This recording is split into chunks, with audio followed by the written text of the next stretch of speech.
Hello everyone. तो आप सभी जानते हैं कि कल जो है पीडब्ल्यूडी का नोटिस आया था।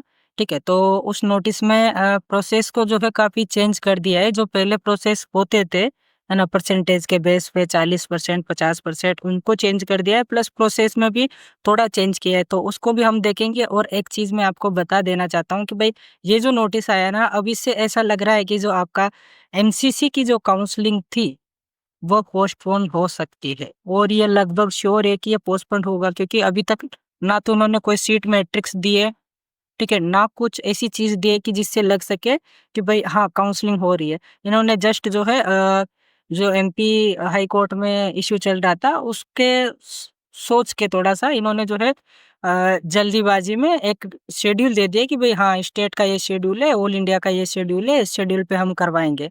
बट हमें लगता नहीं कि इनकी तैयारी उतनी अच्छी थी, कि अगर वैसा होता तो ये जो पीडब्ल्यूडी वाली जो बात थी ये जल्दी ही हो जाती, ये इतना लेट नहीं होता। ठीक है, तो एक चीज़ तो ये है कि भाई हाँ, इसमें क्योंकि जनरली क्या होता है कि जब पीडब्ल्यूडी का जो नोटिस आता है ना, वो काउंसलिंग के 10 से 15 दिन पहले आता है।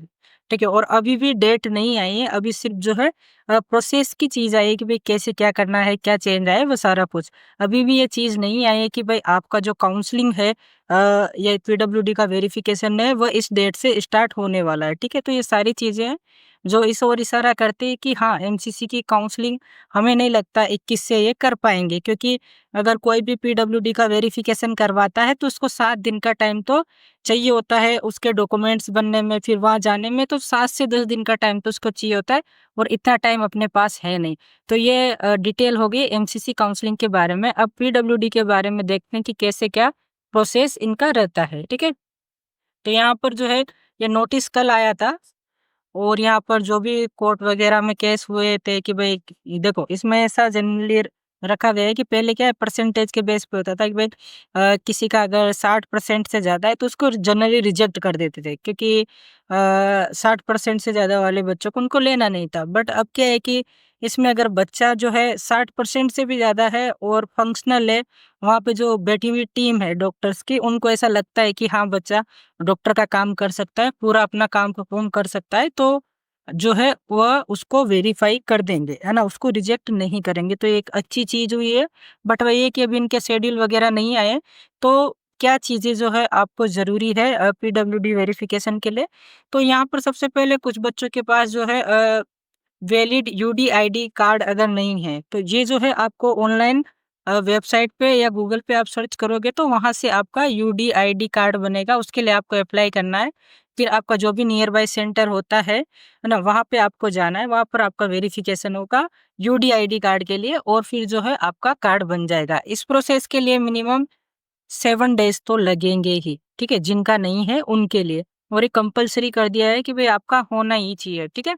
उसके बाद जो है आपके सेल्फ सर्टिफाइड एफिडेविट्स लगेंगे, जो कि आगे दे रखा है अपेंडिक्स में अपन को सारे, वो भी हम देखेंगे। उसके अलावा आपको क्या करना है कि ये सारे डॉक्यूमेंट रेडी करके जो है आपको जाना है, जो भी 16 सेंटर के नाम आएँगे वहाँ पर, और वहाँ से आपको अपना वेरिफ़िकेशन करवाना है, ठीक है? तो ये चीज़ें इसमें बोली गई है। अब आगे जो है इसमें काफ़ी सारे नोटिस वग़ैरह हैं, जो भी पत्र लिखे हैं एक-दूसरे को, या जो भी चेंजेज़ हुए हैं, वो इसमें है, इनको आप देख सकते हैं, ठीक है? तो जनरली इन्होंने क्या किया है कि कहाँ पे चेंज किया था, यहाँ पर जो एक सेकंड, ये वाला चेंज जो है इसमें मेजर चेंज है कि पहले क्या होता था कि भाई मान लो कि किसी का पैर नहीं है या किसी का 60% से ज़्यादा डिसेबिलिटी है, तो उसको वो क्या करते थे कि हाँ, रिजेक्ट होता था डायरेक्ट, ठीक है? अब अगर ऐसा है कि भाई 60% से ज़्यादा भी डिसेबिलिटी है, वो इंस्ट्रूमेंट की सहायता से या कुछ अदर चीज़ों की सहायता से अगर अपना काम कर पाता है, ठीक है? तो उसको ये रिजेक्ट नहीं करेंगे, वह सिलेक्ट हो सकता है इसमें, और ये टोटली डिपेंड करता है जो वहाँ पे टीम बैठी है उसके ऊपर, ठीक है?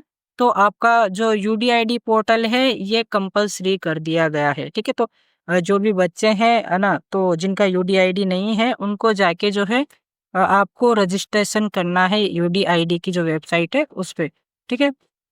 यहाँ पर ये कुछ गाइडलाइंस दे रखी है इन्होंने, जो भी रूल्स वगैरह थे, तो उन सारों को इन्होंने डिस्कस किया है इसमें, है ना? ये आप पढ़ सकते हैं। ये यहाँ पे फिर से जो है वही चीज़ बता रखी है कि कौन-कौन से डॉक्यूमेंट जो है ज़रूरी है। आगे हम चलते हैं। यहाँ पर जो है अलग-अलग आपके प्रोफ़ार्मा लगेंगे, लाइक अपेंडिक्स ए जो है उसमें सेल्फ सर्टिफ़िकेशन के लिए लगेगा। फिर अगर आपका इसके अलावा अदर चीज़ें हैं, जैसे आपका हियरिंग में दिक्कत है, लोकोमोटर में है, ठीक है? ये अपर लिम्ब का हो गया, लोअर लिम्ब का हो गया, ठीक है? अगर मेंटल इलनेस है तो उसके लिए अलग लगेगा, विज़ुअल है तो उसके लिए अलग लगेगा। यानी कि एक जने के लगभग यहाँ पर 2 सर्टिफ़िकेट लगेंगे। वो आगे हम देखते हैं। तो यहाँ पर आपका सेल्फ ये सभी को बनाना है, जो अपेंडिक्स ए वाला है ये सभी को बनाना है। इसमें क्या करना है कि आपको अपना नाम लिखना है, रोल नंबर लिखना है, नीट का स्कोर लिखना है और आपका यूडीआईडी नंबर, मतलब यहाँ पर भी आपको ज़रूरी होगा। फिर आपको लिखना है कि भई डिसेबिलिटी कौन से टाइप की है, लोकोमोटर है, हियरिंग, विज़ुअल, ऐसे करके आपको लिखना है। अब यूडीआईडी में आपका कितना परसेंटेज है, 30 है, 40 है, 50 है, वो यहाँ पर आपको लिखना है ना? और यहाँ पर अगर आप कुछ डिवाइस यूज़ करते हैं, जैसे अपने विज़ुअल है तो उसमें चश्मा वगैरह पहनते हैं तो उसके लिए।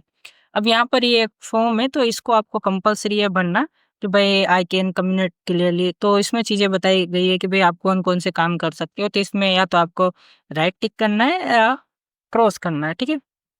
ये सारी चीज़ें हो गई, है ना? जो भी आप किसी भी चीज़ की हेल्प ले रहे हो उसके हिसाब से भी आपको रखना है, विज़न के लिए भी रखना है, तो सारी चीज़ें इसमें आपको करनी है। यहाँ पर आपका जो भी आपका जो ऑफ़िसर रहेगा, जो भी टीम रहेगी उनके सिग्नेचर होने हैं और आपको इसको जो है नोटराइज़ करवाना है, ठीक है? बाकी जो यहाँ पर एक नोट दे रखा है कि person with benchmark disability other than locomotor, visual, hearing और ये सारा कुछ है, तो इनको जो है will have to submit self certificate affidavit, ठीक है? ओनली ए, आपको सिर्फ एक ही करना है अगर किसी के पास ब्लड डिसऑर्डर है तो। अगर अदर चीज़ें हैं तो आपको दूसरा वाला भी करना पड़ेगा। अब यहाँ पर ये जो है अपेंडिक्स बी वाला है, ये किसके लिए? हियरिंग वाले के लिए। कैसे-कैसे क्या चीज़ें करनी है वो सारा कुछ इसमें दे रखा है। आप कैसे सुनते हैं, क्या है, भई आपका कहाँ-कहाँ पे लॉस है, तो यहाँ पर राइट ईयर में, लेफ्ट ईयर में या बोथ में, अगर बोथ में हुआ तो नहीं लेंगे, ठीक है? ये सारी चीज़ें आप देख सकते हो, फिर उसमें जो है इन चीज़ों में से आप क्या-क्या कर सकते हो वो आपको करवाना है, ठीक है? ऐसे ही जो है आपका एफिडेविट रहेगा अपर जो लिम्स है उसके लिए सेम डिटेल्स यहाँ पर आपको डालनी रहेगी, है ना? ऐसे ही आपका लोकोमोटर के लिए और ऐसे ही अदर चीज़ें जो हैं उनके लिए ये रहेगा, मेंटल इलनेस वगैरह का हो गया, विजुअल का हो गया, ठीक है? तो ये सारी चीज़ें आपको करनी है। अब इनका कब किस डेट से स्टार्ट होगा, तो अभी तक तो कोई भी डेट जो है एमसीसी ने जारी नहीं किया है पीडब्ल्यूडी वेरिफिकेशन के लिए, और जो पुराना शेड्यूल है हमें लगता है उसको पोस्टपोन किया जाएगा और उसको जो है मिनिमम 10 दिन तो, यानी कि अगर 10 दिन की बात करें तो नेक्स्ट मंथ आ जाएगा, तो उतना करना चाहिए, वरना बच्चों को काफ़ी ज़्यादा दिक्कत होगी सारी कुछ चीज़ें करने में, ठीक है? तो ये जो है एक जनरल इन्फॉर्मेशन थी। अगर आपको गाइडेंस चाहिए तो आप हमें कॉन्टैक्ट कर सकते हैं, स्क्रीन पर दिए हुए नंबर पर आपको कॉल नहीं करना है, क्योंकि कॉल जनरली हम अटेंड नहीं कर पा रहे हैं, तो आपको सिर्फ जो है मैसेज ही हमको डालना है व्हाट्सएप पर। आपका कोई भी डाउट है आप लिख के भेज सकते हैं, और अगर आपको पेड गाइडेंस चाहिए तो आप जो है उसके लिए भी हम अपने व्हाट्सएप कर सकते हैं। थैंक यू, मिलते